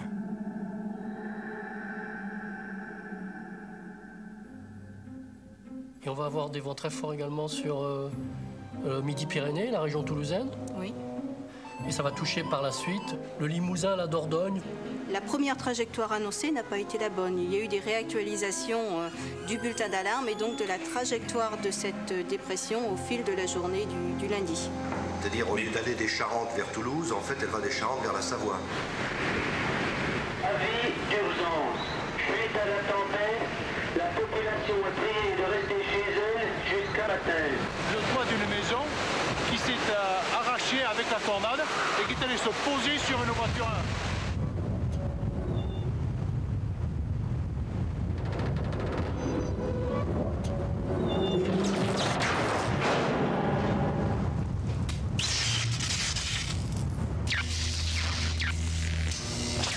Le sel de l'embrun marin emporté par le vent jusqu'à l'intérieur des terres fait disjoncter les postes de transformation. D'accord. Depuis 22h hier soir, les habitants de Limoges et du reste du département sont totalement plongés dans le noir. Écoutez, on va faire le maximum. Oui, vous allez au rez-de-chaussée. Si vous avez une cave au besoin, vous essayez d'aller vous y réfugier si vous entendez que ça craque. Ah non, surtout pas. Non, vous n'allez surtout pas sur le toit. Il n'y a rien de plus dangereux. Non, non, non, non, non.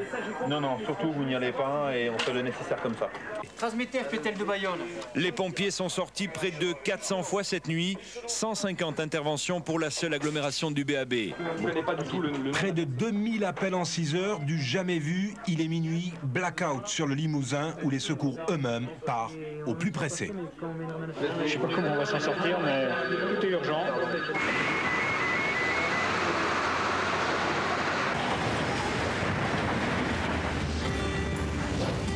La France se souviendra de ces derniers jours avant l'an 2000. Une deuxième tempête est en train de traverser la France. Des vents de 150 km/h en moyenne, des pointes de 200 km/h par endroit. Depuis hier soir, on compte 12 morts de plus.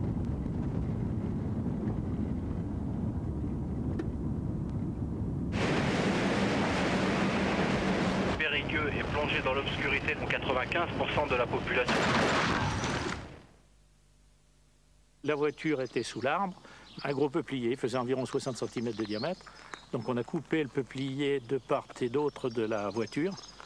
Et puis là, on a commencé à faire rouler la bille qui était sur la voiture. Et là, on s'est aperçu qu'il n'y avait pas une personne, mais deux personnes à l'intérieur.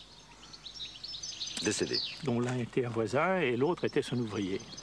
L'un et l'autre rentraient d'un chantier et au lieu de débaucher avec deux véhicules, ils étaient rentrés avec un seul véhicule. Malheureusement. On aurait dit que l'arbre les attendait.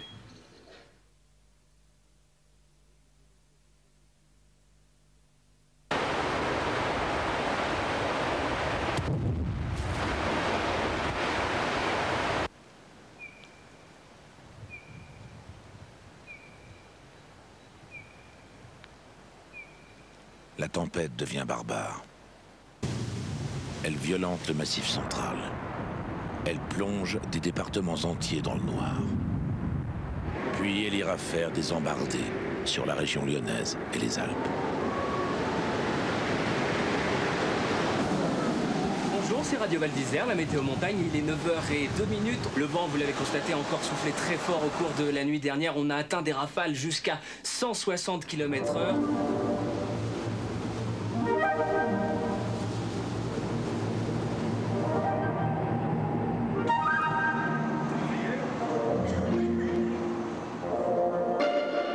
La deuxième tempête a fait pratiquement autant de victimes que la première, avec un bulletin d'alerte qui était à l'époque notre système d'alerte maximale, qui a été lancé une dizaine d'heures avant que la tempête n'arrive.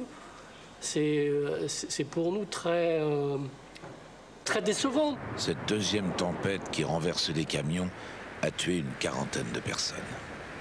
Au total, les tempêtes jumelles ont fait en France 91 morts, plus une soixantaine hors de nos frontières. La plupart des accidents sont dus à l'imprudence, la curiosité. Des gens sont sortis de chez eux pour voir. La route de ce cinéaste amateur qui filmait en conduisant aurait bien pu s'arrêter là. Et on est à 100 mètres, là, on aurait pu se le prendre dessus. Écoute, moi je vais chez tonton Jean, hein. C'est le plus près. Tu l'appelles? Ça, je peux te dire que je le retiens chez tonton Jean, hein. Chérie? Donner un renseignement sur une valeur de vitesse sans dire qu'à cette valeur pouvait correspondre tel type de dégâts, ce message-là, effectivement, on ne l'a pas bien fait passer. Et on a vu malheureusement de nombreuses victimes qui sont décédées parce qu'elles ont voulu remettre l'antenne de télévision pour regarder le journal de 20h, parce qu'elles ont voulu aller au bord de la mer pour aller voir les vagues. C'est vrai qu'il y a une certaine inconscience après du public vis-à-vis de ce genre de phénomène. Les curieux Les curieux pour voir, absolument, oui. Le rôle médiatique, c'est un rôle qu'on devrait avoir de renseignement et de conseil. Ne sortez pas de chez vous, ne prenez pas votre voiture. Ça, j'avoue, je ne l'ai pas fait parce que je n'avais pas conscience, effectivement, des dégâts que ça pouvait provoquer, même si on savait bien que des vents à 160 km/h, ça allait tout envoler, hein, ça c'est une certitude. Les populations des départements d'outre-mer savent très bien ce que veut dire 160 ou 200 km/h. Pour nous, en métropole, des vents de telle force sont tellement exceptionnels que c'est pas dans notre culture de savoir quels dégâts ça va causer. Le citadin ne sait pas ce que ça représente. Et aussi un autre point, c'est que le bulletin alarme était à destination principalement des services de sécurité civile. Alors que maintenant, les cartes de vigilance sont non seulement à destination des services de sécurité civile, mais aussi du grand public. Donc on le touche directement. Une question demeure. Une tempête d'une telle ampleur peut-elle se reproduire? Statistiquement, c'est peu probable. On en compte une par siècle et on en a déjà eu 2 d'un coup. Cependant, s'il y avait un lien entre un tel phénomène et le réchauffement climatique, plus personne ne conteste le réchauffement de l'atmosphère.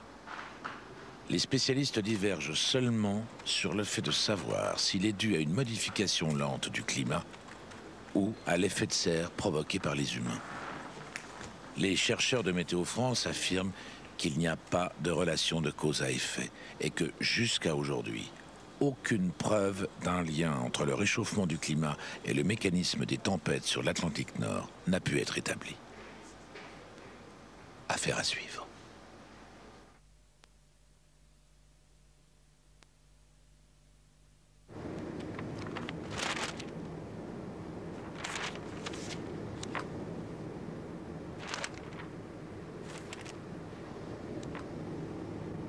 Ce particulier avait quitté son domicile la veille, juste avant la tempête. Un pin a écrasé sa maison côté jardin. Il rentre le lendemain, sans se douter de rien, par la porte de devant côté rue. Oh putain, c'est pas possible. Et alors vous êtes dit quoi? Chanceux dans mon malheur? Non. Et je suis parti en pleurant parce que j'en pouvais plus. Dans l'estuaire de la Gironde, on a dû arrêter 2 réacteurs de la centrale nucléaire du Blayais, inondés par la mer. Entre le nord et le sud de la France, la toile électrique ne tient plus qu'à 3 fils. Le quart du réseau est hors d'usage. En plein hiver, plus de 3,5 millions de foyers sont privés d'électricité. Pour beaucoup, la situation va durer. On a dormi à 4 dans le même lit pour se réchauffer, c'est tout. J'ai la grand-mère, moi, qui a 86 ans, qui n'a pas de chauffage et on était forcé de demander des secours ailleurs pour la réchauffer. Tout mon congélateur a été foutu. Qu'est-ce que vous voulez faire? Pourtant, j'avais fait des réserves pour, comme on fait tout le monde. Et j'ai tout fichu en l'air. Le congélateur, donc c'est fini, ça ira tout à la poubelle.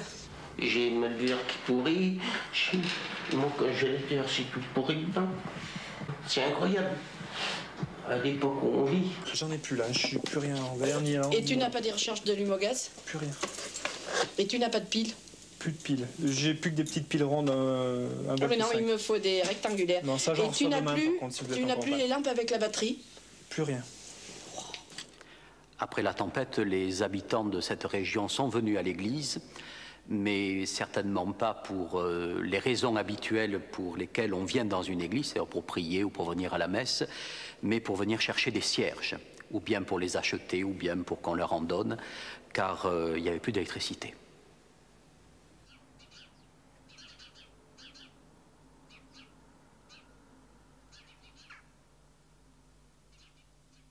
De nombreuses familles risquent de passer le réveillon de Nouvel An à la bougie. Oui, du jambon, vous voyez, c'était bien. Ah, c'est le menu du réveillon.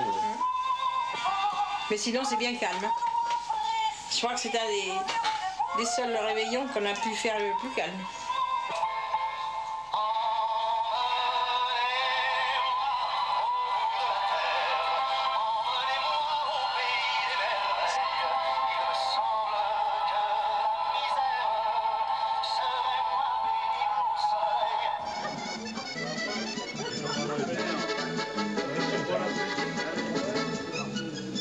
Dans tout le département, les festivités ont été annulées faute d'électricité.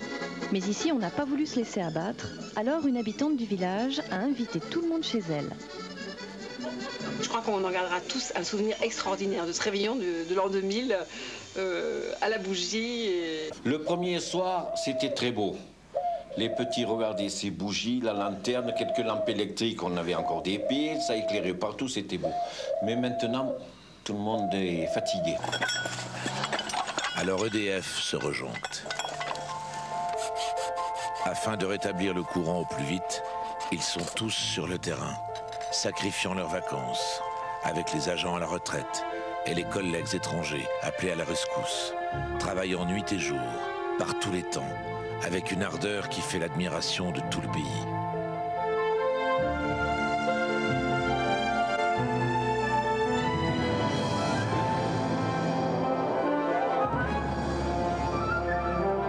Par contre, les gars, là, coup de chapeau. EDF n'a hésité devant aucun moyen. La facture sera de 10 milliards de francs. Le 12 janvier 2000, l'énergie vitale était rétablie presque partout. Ce jour-là, EDF battait un record de consommation.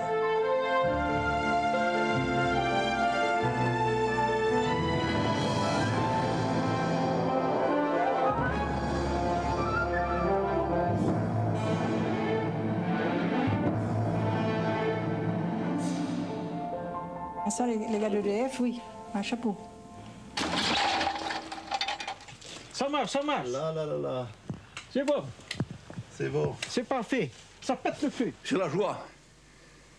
C'est la joie, parce que vous savez, sans lumière, hein. Je vais me chauffer. J'ai eu froid. Il faut reconnaître que j'ai eu froid. Bien plus considérables et plus durables sont les dégâts subis par la forêt. Des centaines de kilomètres carrés d'espaces boisés, 200 millions d'arbres, 1/10 de la forêt française, éradiqués. Il faudra un bon demi-siècle pour refermer les plaies.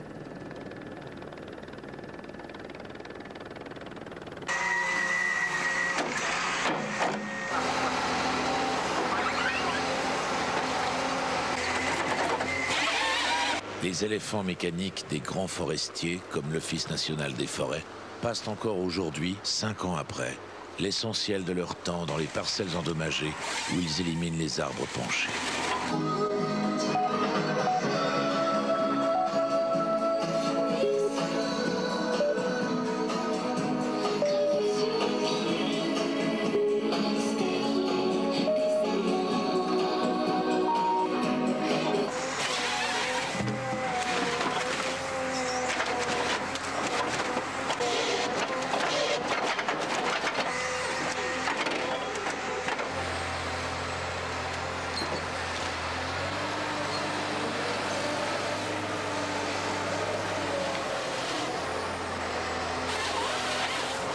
La grande tempête aura convaincu les forestiers qu'il fallait replanter différemment, en mélangeant les espèces.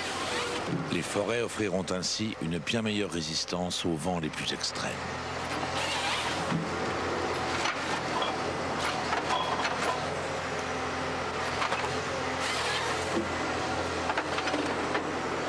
La ferme là-bas, il y a toute la bordure qui est partie, vous pouvez regarder où vous voulez. Là-bas, c'est pareil. Les réparations des édifices et des maisons endommagées feront le bonheur des entreprises du bâtiment et le malheur des assurances. Celles-ci verseront aux collectivités et aux particuliers la somme faramineuse de 45 milliards de francs.